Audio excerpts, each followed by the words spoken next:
You are Locked On Buccaneers, your daily Tampa Bay Buccaneers podcast. Part of the Locked On Podcast Network, your team every day.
Can you guys hear me? Crap.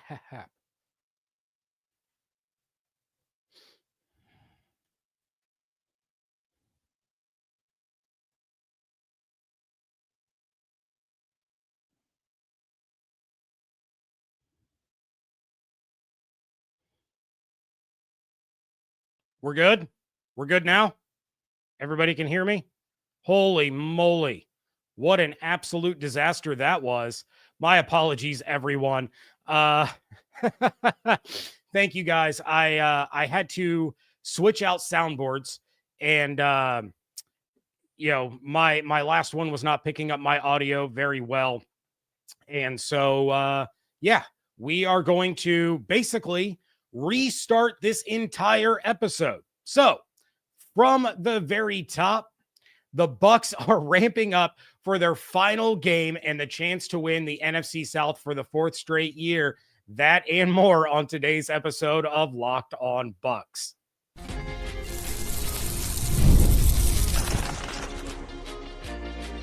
You are Locked On Buccaneers, your daily Tampa Bay Buccaneers podcast. Part of the Locked On Podcast Network, your team every day.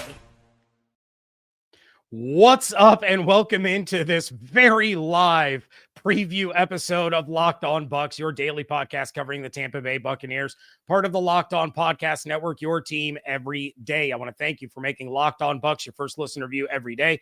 Don't forget you can subscribe or follow for free on YouTube or wherever you get your podcasts. And of course, you can follow along on Twitter. I am James Yarcho at JYarcho_Bucs, credentialed member of the media covering your Tampa Bay Buccaneers, here with you every Monday through Friday, along with the everydayers. And for that, I want to share my appreciation for your continued support of the show. One of the ways you can support the show is become a Locked On Bucs insider. You're going to get news, rumors, updates, general thoughts, one-on-one conversations with me via text message. Go to joinsubtext.com/LockedOnBucs or click the link in the show notes to become an insider today. This episode is brought to you by PrizePicks. Go to prizepicks.com/LockedOnNFL and use code LockedOnNFL, all lowercase, to win $50 instantly when you play $5. Keys to victory, the Los Angeles Rams, and predictions all coming up in a little bit. But let's start with who is or isn't going to be on the field on Sunday. So Antoine Winfield Jr. and Jamel Dean are the only two players officially ruled out, while Cade Otton is going to be a game time decision. I have absolutely no problem, no qualms whatsoever with Antoine Winfield Jr. or Jamel Dean being out this week. The last thing that you want is for them to tweak their injury and cause them to miss a playoff game. These guys are close to being back, especially Antoine Winfield Jr. I had mentioned earlier this week that I thought he had a chance to play in this game. It's better for him to continue to rest and be able to be a full go come the postseason. And then, you have Mike Edwards and Jordan Whitehead back on the back end of the defense now. They are back. They will be able to cover the safety position. You have Tyreek Funderburk. You have Tyke Smith. You have Josh Hayes. You can call up Dallas Flowers to play opposite of Zion McCollum. You're good there because the Saints wide receivers outside of Chris Olave are not going to pose much of a threat. But we're going to talk more about the Saints in just a minute. I personally actually would be completely fine if the Bucs decided to not have Cade Otton go this week and instead let him rest just a little bit longer. Payne Durham and Devin Culp have been just fine the last couple of weeks. There's no need to rush Cade Otton back onto the field. Yes, he is, of course, better than Payne Durham or Devin Culp, but you need him more against a playoff opponent than you do against the Saints. Evans, J-Mac, Bucky, Rashad, Shep, who looks to be returning, they can handle the workload this week. Otton is listed as doubtful on the injury report, but Bowles said that they were going to test him out on Sunday, see if he was going to be good to go. If I'm Bowles, if I'm the Buccaneers as an organization, I'm just telling Cade Otton, go ahead, sit this one out, get yourself ready for the postseason matchup. As for the Saints, it will indeed be Spencer Rattler at quarterback. Derek Carr will not play in this one, and neither will running back Kendre Miller, who is out with a concussion. It looks like Alvin Kamara is unlikely to play with a groin injury. He is listed as doubtful on their injury report, but the big one to watch is Chris Olave. Now, Ross Jackson and I talked about Olave on the crossover, and I probably should have chosen my words a little bit better because I made it sound like I didn't care about Olave's injury when I started talking about it. And, the look on Ross's face, I was like, ooh, I probably could have phrased that much, much better. But you all know that I hate the Ohio State Buckeyes. So the message that I was trying to convey is that I don't root for players who come from Ohio State either when they reach the NFL. Now, the exception would be if a player from Ohio State joins the Buccaneers. Obviously, I want that player to do well. I want the team to find success and all of that. But, if they're not performing well when they get to the NFL level, I laugh a little bit. Ezekiel Elliott recently makes me laugh a little bit. But that doesn't mean that I'm not concerned about Olave's health as a human being. I think him playing this week, and he is listed as questionable, is a scary situation. One bad hit, one lowered helmet, one ricochet off the turf, and he could be in big trouble. And I do not want to see that. And that's a risk that he's going to carry with him for the rest of his career. He suffered 2 horrific concussions this season. So having him play in this game that is meaningless for the Saints seems really silly to me. But he is a competitor, and if he wants to be out there and he feels like he's ready to go, then that's a decision that he has to make for himself. I would just think that the Saints should step in, the coaching staff should step in, and not leave the decision in his hands. If he plays, it's a tough test for McCollum. There's no doubt about it, but I hope that Olave would get through the game without anything happening to him, and so that he can end a very difficult season for him personally on somewhat of a high note. As for other players on the injury report, I mentioned Shep being questionable already, but William Golston is also questionable with a knee injury. He was downgraded from limited on Wednesday and Thursday to out on Friday. That generally is not a good sign. The Bucs just lost Ernest Brown to the Cowboys, so he is not available to step in anymore. Brown was waived to open up a roster spot for the Bucs, and the Cowboys claimed him, preventing the Bucs from getting him back on the practice squad. As for the Saints, the players that are listed as questionable are Willie Gay Jr., Juwan Johnson, Olave, of course, Peyton Turner, and Pete Werner. Now, all of those players maintained their practice statuses or improved their practice statuses throughout the week, so I would expect all of them to play with the exception of Olave, who the Saints or Olave himself could decide not to activate from injured reserve. This is a game where the Bucs have the better matchup across the board, top to bottom, and the Bucs outmatch the Saints. I have seen plenty of people say it on social media, and I tend to agree. If the Bucs can't take care of business and beat the Saints on Sunday, then they don't deserve to be in the playoffs anyway. All of that said, I do think that I saw a couple of people before everyone told me that I couldn't, that you couldn't hear me. I saw plenty of people saying that they're concerned that the Bucs might go out and lay an egg. They might feel that this game is already won. They might be dealing with all of that. And so they're a little concerned that this is almost the level of a trap game. I say, don't worry about that. The Bucs know what's at stake. They know what's on the line. They are going to come out to make a statement. And that statement is, we deserve to be in the playoffs. We have earned our spot in the playoffs, and we are going to be a problem for anybody that faces us in the playoffs. All right, taking a look at the biggest key to victory and an update on Wednesday's show. That is next on today's episode of Locked On Bucs, part of the Locked On Podcast Network, your team every day. It's playoff time, and if you're like me, you want to make the most of these final weeks of football action. That's where Prize Picks comes in. If you love football and want a chance to win real money while watching the games, Prize Picks is the place for you. It's the best way to turn your sports opinions into cash with daily fantasy player projections. With Prize Picks, you simply click more or less on player stats like total passing yards or rushing touchdowns, and for a shot to win up to 1,000 times your money. You can make your picks in less than 60 seconds, and whether you're looking for a flex play to boost your payout or want to cash out quickly, Prize Picks has got you covered. With over 10 million members and billions in winning, it's clear that people are loving this platform. Here's a special offer for Locked On NFL listeners. Download the app today and use code Locked On NFL, all lowercase, all one word, to get $50 instantly when you play your first $5 lineup. Again, download the app today. Use code Locked On NFL to get $50 instantly after you play your first $5 lineup. Prize Picks, run your game. This show is sponsored by BetterHelp. What do you want your 2025 story to be? Even January brings a new chapter, 365 blank pages waiting for you to fill. There's a part of your life that you want to write or that you want to rewrite, or a plot twist that you've been craving. Why wait? Life isn't about fleeting resolutions. It's about taking control and becoming the author of your own story. Think of therapy as your personal editor, helping you craft the life you deserve. It's not just for crisis situations.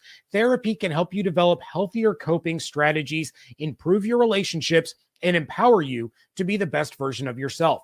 Whether you're facing a challenge or just looking for personal growth, therapy is a powerful tool to help you guide your journey. Whether it's learning how to set boundaries or tackling stress in new ways, therapy can help you develop skills for a better tomorrow. Even if you've never tried therapy, the benefits are clear. Finding someone to talk to and gaining fresh perspectives can make all the difference in how you navigate life's ups and downs. Write your story with BetterHelp. Visit BetterHelp.com/lockedon today to get 10% off your first month. That's BetterHelp, HELP.com/lockedon. Thank you again for making Locked On Bucs your first listener view every day. The new Locked On NFL is here, and it's 2 shows every day. You got the Madman Tyler Rowland kicking off your morning. Then you can stop by the barbershop with Tony Wiggins for some real NFL talk. Add in the Locked On local experts, and you're going to get unprecedented NFL insight, hot opinions, detailed breakdowns, all in 30 minutes. It's the new Locked On NFL, and it's twice a day. Make it your second listen at the new Locked On NFL on YouTube or wherever you get your podcast. Going to jump into the chat real quick because we got Richard in the chat. He says, will the Saints focus on preventing Mike from getting his 1,000 yards and allow J-Mac to go off? Richard, hold that thought because I'm going to talk about that exact thing coming up in a little bit. So I'm really glad that you asked the question because it makes me feel like, hey, this is stuff that you guys want to know about. And I already have it prepared for you. We got Bantry. If the Bucs come out focused and maintain that mindset for the entire game, they'll be fine. Ernie says Bucky should have a field day running. Absolutely. He should have a field day in this one. And then Ernie also said Bucs kill the Saints by 20. I sure hope so. We'll get to score predictions coming up in a little bit. But before we get to the key to this game, I wanted to update everyone on something that I talked about back on Wednesday's show. And for those that didn't hear it, go back, check it out. But I went through all the scenarios for the Bucs to make the playoffs, the scenarios for how they end up the 3 seed or the 4 seed, what potential playoff matchups I think would be best for the Bucs. And, I go through all of that. Now, I want to revisit the seeding conversation. So the Bucs can become the 3 seed if they win and the Rams lose. Like that's how that's going to go.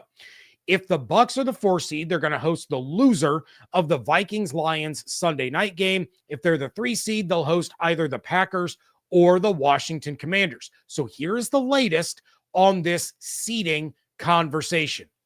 Adam Schefter tweeted out that the Rams will be resting the following players: Matthew Stafford, Cooper Kupp, Puka Nacua, Kyron Williams, Alaric Jackson, Kevin Dotson, Rob Havenstein.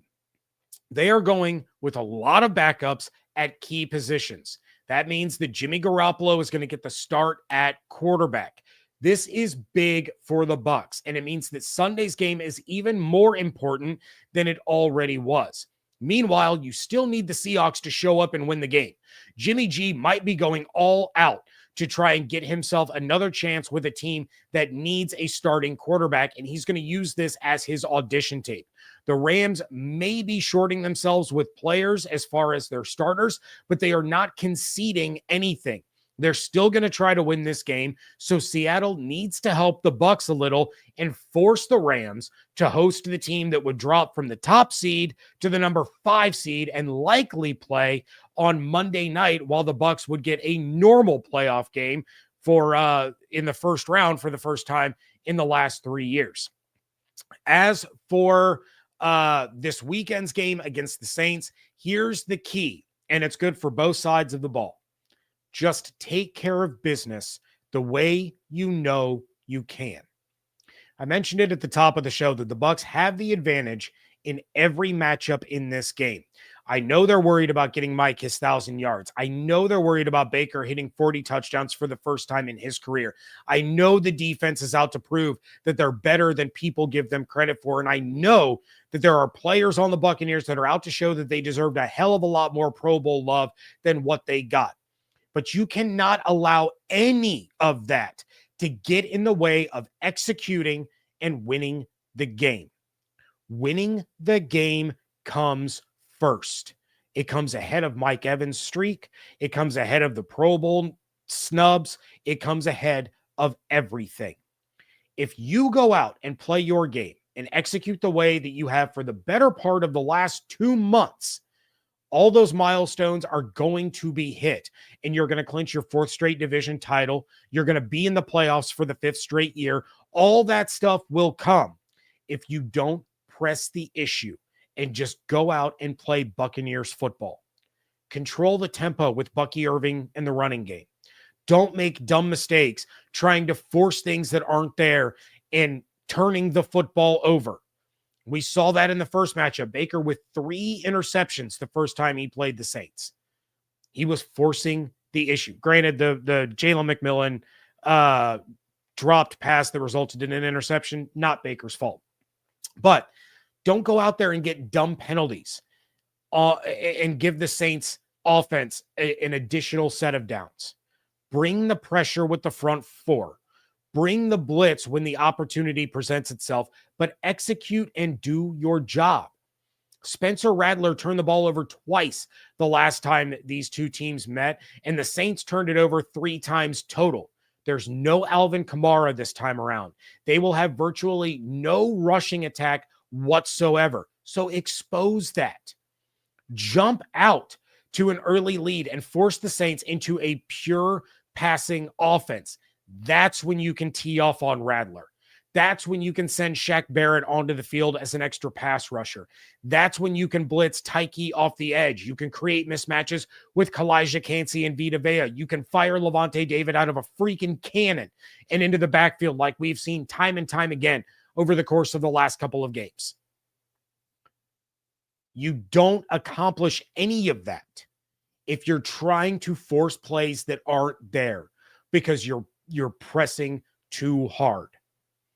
Yes, they understand that this is a must win. They understand that they are in control of their own destiny and they should not have to rely on the Carolina Panthers to bail them out after losing to a Saints team that they should be able to beat easily.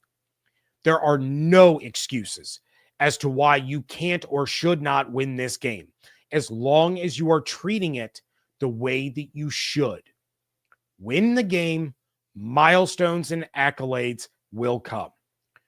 Forcing the issue to get Mike his yards or his receptions is going to create opportunities for the Saints defense. They know that what you want to accomplish. They know who the ball is going to go to. You think they don't want to stop him? That they don't want to be the team that ends the streak, even without Marshawn Lattimore, even with that personal rivalry gone. You think that defense doesn't want to step up and shut him down the way Marshawn always set out to? They absolutely do. They want to sit there and say, we are the ones that finally ended Mike Evans' 1,000-yard streak because we own Mike Evans. That's what the defense is going to set out to do. They know the milestones. They know the roster or the contract incentives,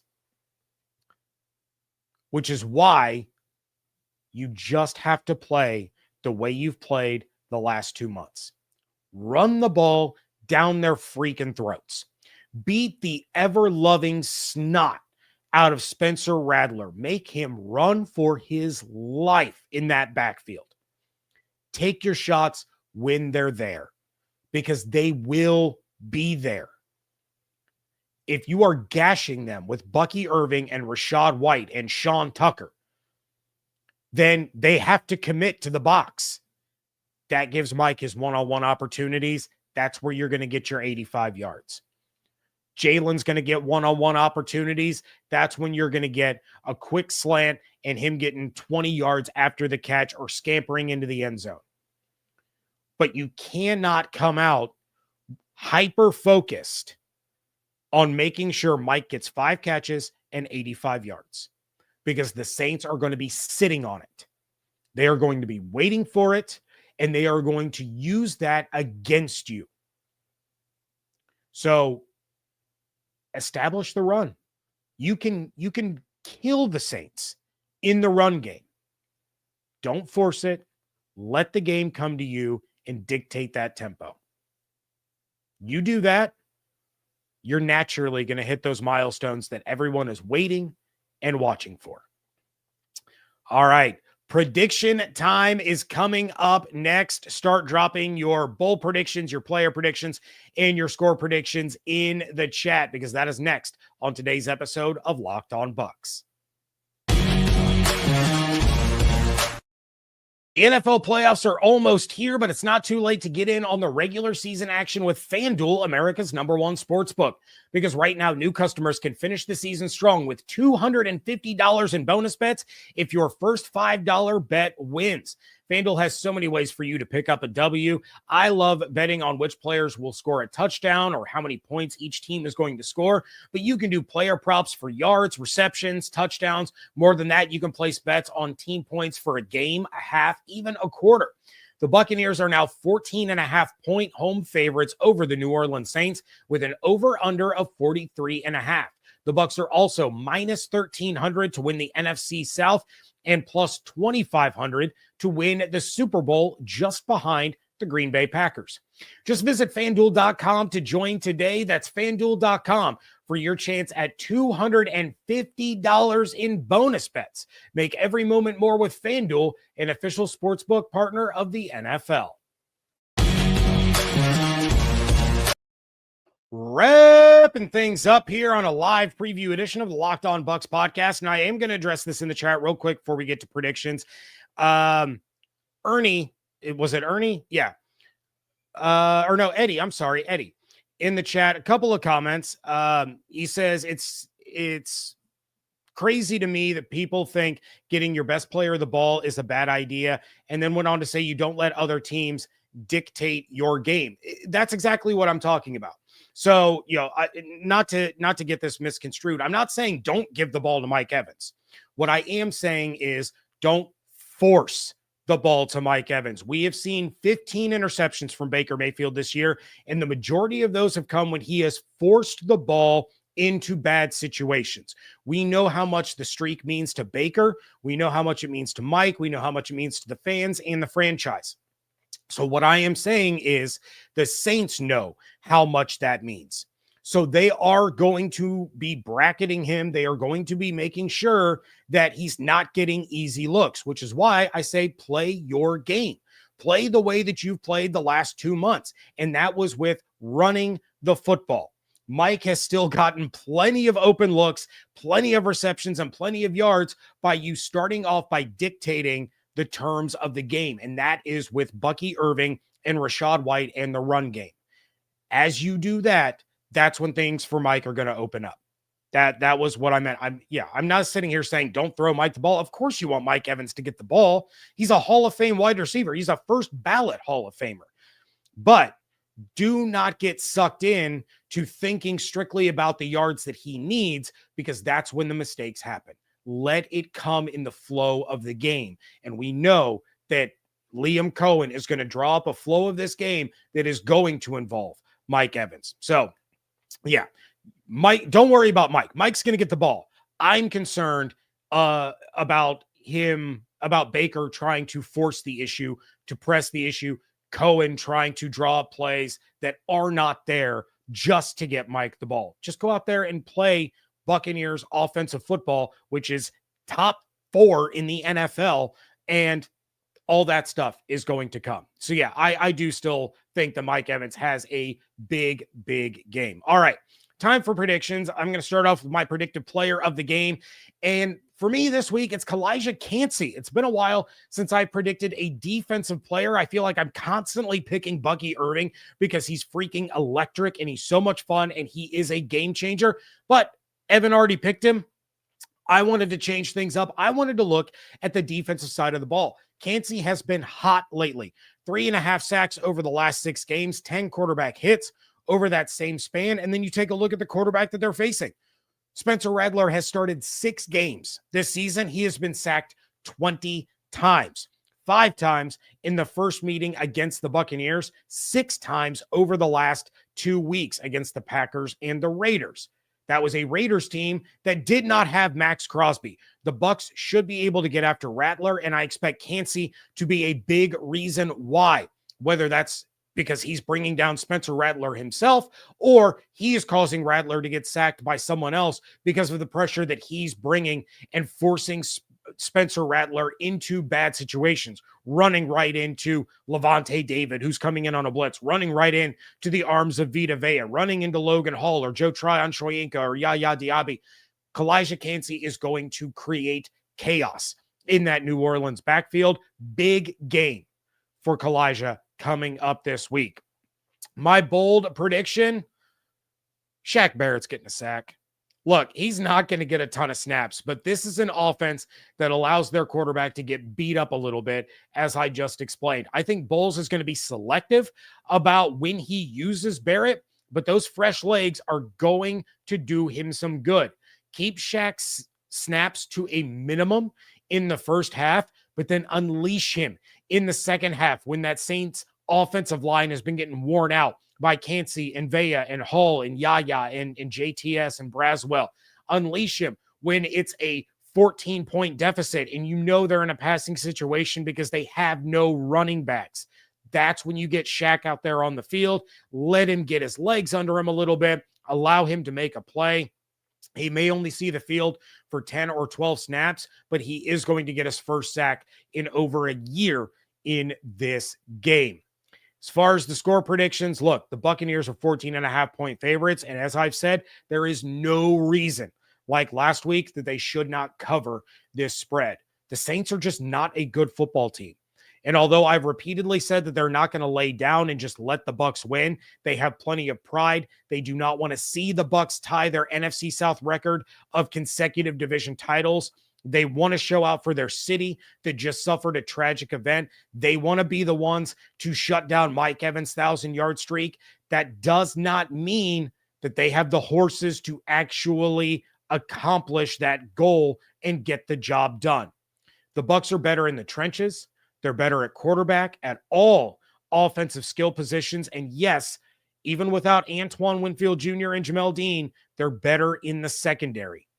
In front of their home crowd, energized by the ability to get to the postseason and host at least one playoff game, the Bucs are going to roll in this one. And just one more thing that I'm going to throw out here before we wrap things up. Baker Mayfield needs 221 yards and 1 touchdown to join this group of quarterbacks that have had 4,500 or more passing yards and 40 or more passing touchdowns in a single season. Tom Brady, Drew Brees, Joe Burrow, Andrew Luck, Patrick Mahomes, Peyton Manning, Dan Marino, Aaron Rodgers, Matthew Stafford. That is some serious company for Baker Mayfield. I think he gets that job done as well. So, score predictions. I texted with Evan. He is changing his prediction from 23-13 to 31-13. He feels that with Rattler starting and no Alvin Kamara, there's going to be a lot of takeaway opportunities for the Bucs defense. Takeaways are going to lead to points, whether that's a defensive score or setting up the offense to score. He sees this being an even bigger margin of victory. As for me, this one's going to get ugly fast. There isn't going to be a second quarter collapse like there was in the first meeting between these two. Mike is going to get his 1,000 yards. He's going to get his 5 receptions. I think Baker finishes the season with 42 touchdown passes.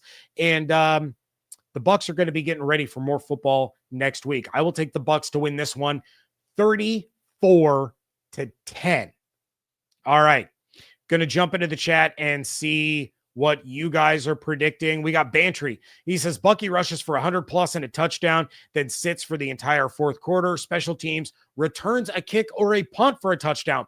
Back-to-back special teams touchdowns is what Bantry is looking for. Love that. Daytona Dad. Bold prediction. Bucs get 3 takeaways. Offensive player of the game, Jalen McMillan. Defensive player of the game, Joe Tryon-Shoyinka. I love that.